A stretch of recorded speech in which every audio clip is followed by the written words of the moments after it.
Astăzi încep un nou vlog. Va fi un vlog pe o zi. Știu că am promis că... Mulțumesc! Știu că am promis că voi face vlog pe mai multe zile, dar având în vedere că fetița mea nu stă deloc și îmi trage de trepet și orice pun în casă, mai aștept puțin și când va înțelege ea mai multe, atunci voi începe să fac vlog săptămânal. Momentan mergem așa pe vloguri câte o zi. Și o să vă arăt ce mai gătesc, ce mai fac în casă, cum ieșim prin parc. Da, sper să vă intereseze. Zici salut? Zici salut? Bravo! Bravo! Astăzi vrem să ieșim puțin din casă, că e foarte cald afară. Și vreau să o scot pe fetiță într-un parc aici. Se numește Fairy Meadows. Ai, da, ce fac, mama? Vrei să dai pupiță? Vrei să dai pupiță?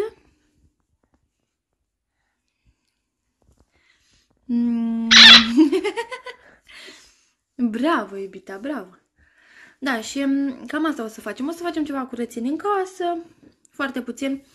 Că am avut treabă în ultimele 2 săptămâni, am făcut o curățenie de primăvară și am luat așa pe încăperi.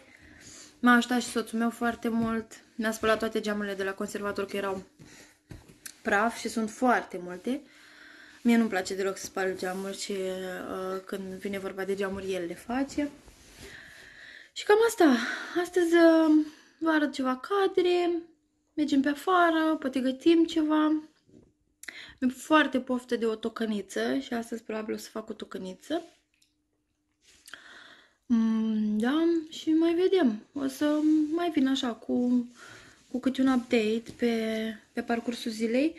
Și o să vă arăt la sfârșitul zilei, probabil când o să închei și vlogul, o să vă arăt rutina mea de demachiere, cum mă demachez eu, cum fac eu demachierea. Uitați și un copil care se urcă pe canapea. Și cum mă pregătesc eu pentru somn. Da, poate unele dintre voi vreți chestia asta și nu. Mă gândeam să o fac pe camera. Și nu știu, mai vedem. Vedem pe parcursul zilei ce se va mai întâmpla. Am de editat și un clip. Am ceva treabă astăzi, dar o rezolv. Deci soțul acasă, deci e ok. Da, ne auzim mai târziu.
Fetelor, am acest produs și acum o să-l bag în mașina de spălat și mă ajută cu hainele pătatele feței pe care nu le-am mai putut scoate.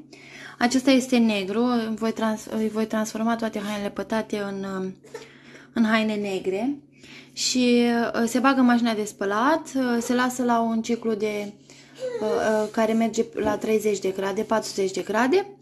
Apoi hainele se spală din nou cu detergent și apoi spălați mașina de spălat cu detergent, mașina goală, cum ar veni. O să pun asta în mașină, așa arată hainele și o să vă arăt cum au ieșit după ce se termină mașina.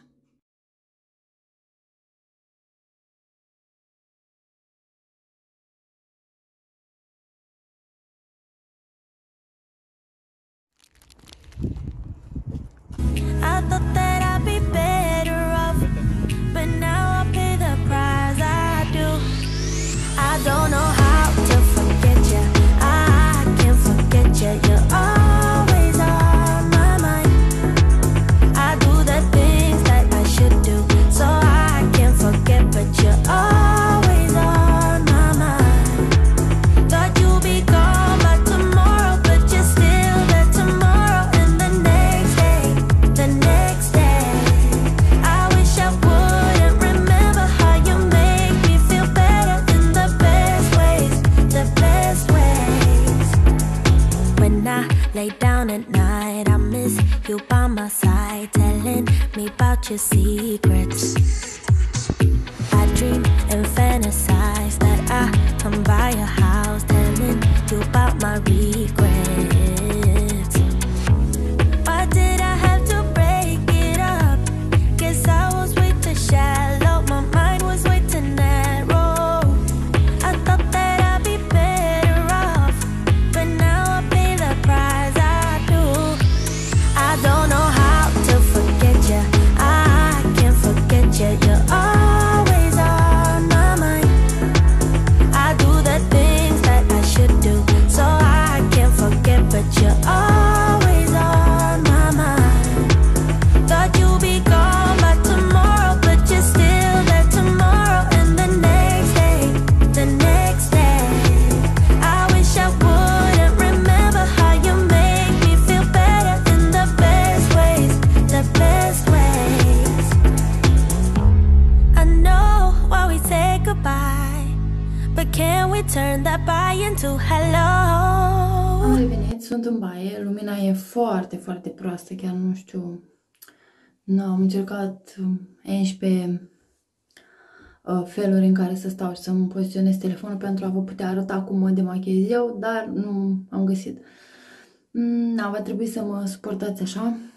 Încerc cumva să stau, să nu-mi bată lumina pe față. O să încep prin a-mi uda fața cu puțină apă. Așa, am avut un mic accident astăzi mi s-a rupt o unghie din carne. S-a dus toată chestia cu lăsat unghiilor să crească, că îți pui unghii Mihela. Nu se mai întâmplă, mai trebuie să aștept iar o lună. Folosesc uleiul de machian de la Nivea. Focus, avem și noi un focus astăzi. Așa, acesta cu sămânță de grape struguri și îl folosesc pe el. Mi-am pus în palmă două pompițe și acum îl întind pe față și o să vedeți cum topește machiajul. Este foarte, foarte bun. De când am acest ulei, sincer, doar dacă am un machiaj foarte, foarte complicat la ochi, mai folosesc apă micelară ca al doilea pas. În rest, demachiarea mea este în 2 pași. Ulei de machiaj și gel de curățare. Atât. Nu am nevoie de mai mult. E atât de spornic, nu te ustură ochii, nu... Nimic. Nici nu știu cum să stau. Mă scuzați, îmi cer scuze pentru lumină. Sper să înțelegeți ceva din ce îmi filmez eu aici. Am avut o zi foarte frumoasă astăzi. Am ieșit în parc cu fetița. Un parc foarte frumos. Am gătit, am făcut multe chestii. Și am zis să fac repede o încheiere, că e undeva la 9 ceasul. Abia am făcut baia fetiței și trebuie să o o pun la somn și dacă era să mă demachez după ce adorme ea, nu reușeam să filmez. Pentru că trebuia să vorbesc în șoaptă, că baia e fix lângă cameră. De fapt, nici chiar în șoaptă, că e învățată cu zgomotul, dar nu puteam să vorbesc cum vorbesc eu. Așa, am să mă spăl pe față și cam așa arată fața mea după ce m-am spălat. Mi-a mai rămas puțin pe aici, nu m-am clătit foarte bine, dar nu e nicio problemă, rezolv cu gelul de curățare. Uite, așa să mă apropii puțin, să vedeți că mi-a luat tot rimelul. Deci îmi place foarte mult. Acesta este gelul de curățare pe care eu îl folosesc momentan. Mai am ceva din el. Este de la Novage Supreme Cleansing Gel. Am avut un set și mai am din gelul de curățare, mai am puțin. Așa. Îmi voi șterge surplusul. Nu știu de ce fac asta, dar mereu după ce mă demachez îmi șterg apa. Pur și simplu aș putea să mă spăl din nou pe față, nu știu, în obicei l-am făcut așa fac. Și acum, voi pune 2 pompițe de gel de curățare. 2 pompițe am pus aici pe palmă. Și mă spăl pe față, ca în fiecare seară. Depinde, unele seri mă exfoliez, dar m-am exfoliat astăzi de dimineață și nu vreau să exagerez, chiar dacă am folosit make-up. Dimineața o să mă spăl tot puțin mai bine. Trebuia să folosesc acel aparat, dar îl am în dormitor și nu mă mai duc acum după el. Așa că mă spăl cu mâna, nu e nicio problemă. Așa, acum mă voi clăti. Așa, m-am clătit de gelul de curățare. Între timp am dărâmat și ceva și cada mea este plină de câteva lucruri de acolo, de pe dulăpior, dar nu e nicio problemă, strâng când termin. Ia. Așa. M-am șters bine. Cam așa arată tenul meu. Nu mai am un pic de machiaj pe față, sunt foarte mulțumită de acest ulei de curățare și nu l-aș schimba pentru nimic. Sincer, nu mai văd rostul să dăm bani pe apă micelară sau să ne demachiem cu șervețele umede, că tot ce facem e să creăm riduri. Folosesc aceste șervețele cosmetice pentru a mă șterge pe față. Prosopul mi se pare, trebuie schimbat zilnic, câteodată nu am timp sau, nu știu, soțul folosește să se șteargă pe mâini și am zis că mai degrabă mi-au șervețele faciale, sunt mai simple și nu am treabă. Acum voi continua rutina, voi aplica serul pe care toate îl știți, nu mai am foarte mult, am cred că un sfert, 2 pompițe, mi-l întind bine, mi-l împing bine în piele. Îmi place foarte mult acest ser, este superb. Am intrat puțin la ei pe site, la cei de la Eco King, scuze. Așa, și am văzut că au produse super bune, dar prețurile sunt pe măsură, sincer. Dar dacă cei de la Look Fantastic sau Glossybox vor mai pune asemenea produse, eu nu mă supăr, sincer. Chiar deloc. Mai am și aici foarte, foarte puțin din crema de ochi. O voi folosi și pe ea. Nu știu dacă mai am. Uite. Am mai avut foarte puțin. O voi pune la produse terminate și așa urmează să filmez și acest clip, că mi s-au strâns o grămadă. Mai ales produse de casă mi s-au strâns foarte multe, cum a fost cu curățenia de primăvară și astea mi s-au strâns o grămadă de produse. Abia aștept să filmez clipul, că am niște produse foarte interesante și vreau să vă vorbesc despre ele. Da, folosesc crema de ochi. Acum, mă scuzați, am dărâmat un parfum. Am apa mea de trandafiri. Folosesc în loc de toner. Îmi place foarte mult. Își face bine treaba, e și ieftină. Am observat că majoritatea tonerelor pe care mi le-am cumpărat de-a lungul timpului, sincer, mie nu mi-au făcut bine și de când folosesc această apă de trandafiri, tenul meu arată bine, mă înțeleg foarte bine cu ea și nu am nicio problemă. Și e și ieftină, foarte ieftină. Pentru cine nu are probleme cu mirosul de trandafiri, eu chiar o recomand. O să vedeți că o să apară într-un clip de-a meu, l-am pregătit deja, cred că o să apară undeva săptămâna viitoare, nu știu exact. Dar da, în seara asta îmi voi pune o mască, și anume masca aceasta de la Novage. Deci am o treabă cu focusul, nu merge deloc. Intense Skin Recharge Overnight Mask. Este o mască pe care o pun nu în fiecare seară, nu știu, de 2-3 ori pe săptămână o folosesc, să zicem. Câteodată chiar deloc, că am atât de multe măști. Deci am atât de multe măști de față, de nu le mai vine rândul la toate și n-aș vrea să expire. Vreau să vă dau un update, am folosit această mască de la Elemis. Dacă aș avea și un focus. Așa, se numește Elemis Papaya Enzyme Peel. Este cu papaya și este o mască exfoliantă. Se pune pe față și se lasă 5 minute. Să știți că e super bună. Am folosit-o chiar de 3 ori până acum. Și tenul meu arată impecabil după ce o folosesc. Și chiar îmi place foarte mult. Nu mai știu exact. Cred că am primit-o în cutiuța de la Look Fantastic. Dacă nu mă înșel, va trebui să-mi iau... cum zice, clipurile la rând să văd de pe unde am mai primit produsele, că nu mai țin minte. Primesc atât de multe, de nu mai uit de unde le-am primit. Și na. Îmi place foarte mult textura acestei măști, pentru că îmi lasă fața foarte hidratată și dimineața când mă trezesc o am așa ca de bebeluș.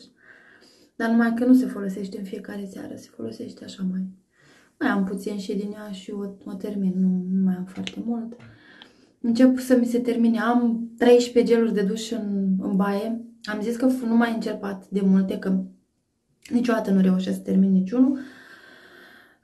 Dar n-am ce să fac, văd câte unul la magazin, îmi place, îl încerc și îl încep și încerc și ăla și pe ăla și pe ăla. Și eu am o grămadă acum în baie pe care am zis că am să le folosesc și nu am să mai încep nici unul de acum. I-am spus și soțului să nu mă mai lase să cumpăr, pentru că el mă lasă să cumpăr și eu le încep și nu e ok.